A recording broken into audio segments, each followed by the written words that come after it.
Hey everyone, before we dive in, make sure to like and subscribe for more quick Canva tutorials. Today I'll show you how to create a professional one-pager in Canva in just a few steps. First, open Canva and sign in.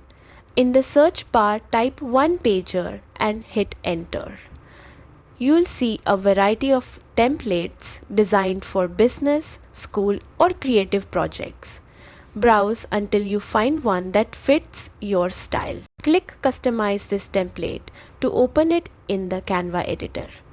Now you can move elements, adjust colors, and tweak the layout with simple drag and drop tools. Next, personalize the text.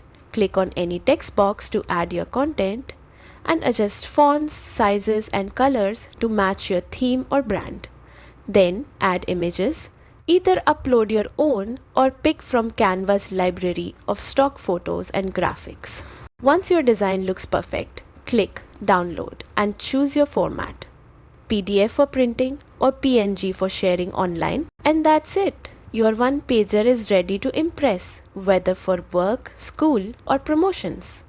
Like and subscribe for more quick Canva guides, and happy designing!